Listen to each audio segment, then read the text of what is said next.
Depressed लोग actual में week नहीं होते हैं एंड अगर आप डिप्रेस्ड इंसान को वीकलिंग बोलते हो तो फिर उसमें आप इग्नोरेंट एंड बेवकूफ लगते हो। उसके पीछे का रीजन ये है कि जब एक इंसान डिप्रेशन में होता है तो फिर उसकी जो स्थिति होती है वो एक्चुअल में उसके सिवा और कोई भी समझ नहीं पाता, क्योंकि हेल्दी इंडिविजुअल को ऐसा लगता है कि मेरी लाइफ में भी ऐसे बुरे सिचुएशंस अक्कर हुए हैं एंड मैं उन सारी सिचुएशन से बहुत इजीली निकल गया था। मैं ज्यादा ताकतवर हूँ एंड ये इंसान भी कोशिश कर रहा है लेकिन ये मिजरेबली बार बार फेल हो रहा है। मोस्ट प्रोबेबली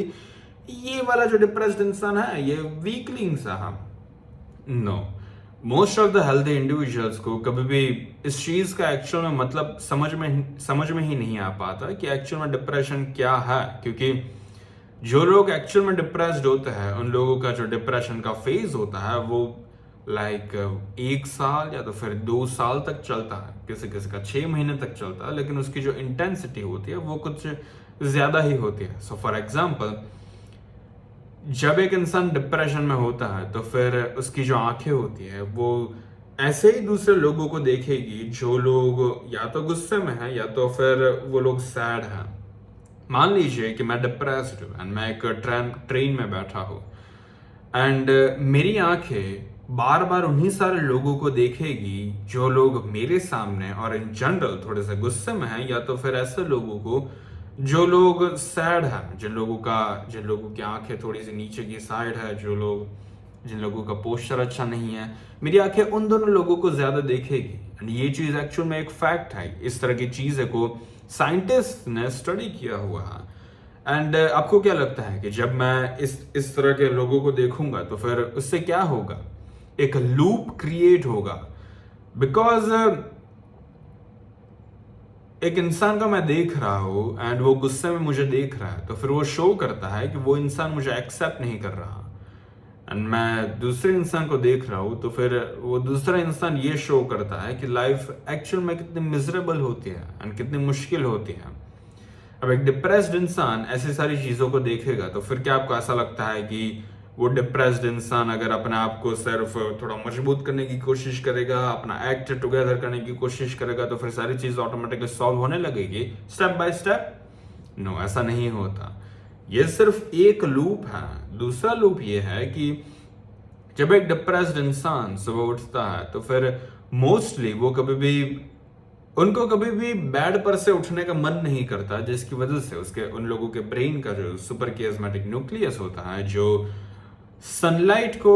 देखकर एक्टिवेट होने लगता है, जिसकी वजह से हमारे ब्रेन में ऐसे हार्मोन्स प्रोड्यूस होना स्टार्ट हो जाता है, जिसकी वजह से हम लोग एक टास्क के ऊपर फोकस कर पाते हैं एंड हमारा जो भी गोल्स होते हैं उन गोल्स को हम लोग अचीव कर पाते हैं। लेकिन क्या होगा कि अगर उस डिप्रेस्ड इंसान को हर रोज सुबह उठकर ये मन ही ना करता हो कि वो बाहर जाकर सनलाइट में जाए, कुछ एक्सरसाइज करे या तो फिर सिर्फ उठे अपने बिस्तर पर से, उसका सुपर कियास्मेटिक न्यूक्लियस एक्टिवेट ही नहीं होगा, जिसकी वजह से उसको कुछ भी चीज परस्यू करने का मन ही नहीं करेगा।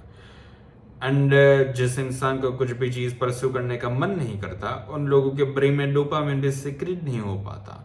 डोपामिन इस तरह की चीज है जो हमें सर्टेन एक्शंस लेने में हमारी मदद करती है। अगर आपको चॉकलेट खाने का मन करे तो फिर वो मन भी आपको इसलिए कर रहा है क्योंकि आपके ब्रेन के अंदर डोपामिन रिलीज हो रहा है। लेकिन अगर मेरे ब्रेन में डोपामिन रिलीज ही नहीं होगा तो फिर मुझे कभी भी चॉकलेट खाने का मन ही नहीं करेगा, क्योंकि मेरे पास कोई मोटिवेशन ही नहीं है। डोपामिन एक स्टेपिंग स्टोन का काम करता है कि ये आपका गोल है, ये एक स्टेपिंग स्टोन है एंड ये आप हो। अगर आपके पास डोपामिन होगा तो फिर आप इस स्टेपिंग स्टोन के ऊपर कदम रखकर उस गोल को अचीव कर पाओगे।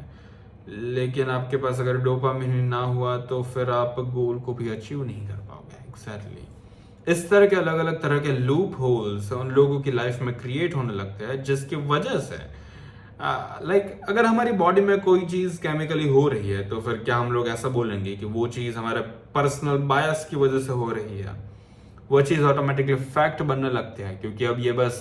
हमारा पर्सनल व्यू नहीं है कि मे बी शायद मैं डिप्रेस्ड फील कर रहा हूं। नो नो नो, इस तरह के केमिकल लूप्स हमारे ब्रेन में क्रिएट होते हैं जो जस्टिफाई करता है डिप्रेस्ड लोगों को। ना ऑब्वियसली मैं ऐसा नहीं बोलना चाहता कि अगर आप डिप्रेस्ड हो तो फिर आपको डिप्रेस्ड रहना चाहिए। हम लोग ये कॉन्वर्सेशन इस बेसिस के ऊपर फॉर्म की है कि हम लोग डिप्रेस्ड लोगों को वीक नहीं बोल सकते। अब जिस इंसान के ब्रेन में एक्चुअल में इस तरह के केमिकल्स फॉर्म हो रहे हो, जिस इंसान की बॉडी अपने आप को रिस्ट्रेन कर रही हो, अपने अपने आप को, ये चीज जितनी सुनने में वियर्ड लगती है, ये चीज उतनी वियर्ड है, क्योंकि एक डिप्रेस्ड इंसान इवन तो उसको पता होता है कि उसको अपनी लाइफ में प्रोग्रेस करना चाहिए, जिसके थ्रू वो डिप्रेस नहीं रहेगा, ये नॉलेज होने के बावजूद भी वो कभी भी वो चीजें कर नहीं पाता। सो ये चीज बहुत इंटरेस्टिंग है। सो जो भी डिप्रेस्ड इंसान है, उन लोगों की खुद की बॉडी उन लोगों को रिस्ट्रेन करके रखती है। सो हम लोग ऐसा बोल ही नहीं सकते कि वो वीक है, क्योंकि अगेन उन लोगों का जो डिप्रेस्ड स्टेट है वो फैक्चुअल बनने लगा है इन सारे केमिकल्स एंड इन सारे लूप होल्स की वजह से।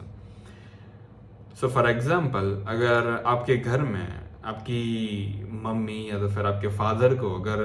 बुखार आ जाए एंड वो बिस्तर पर लेटी रहे एंड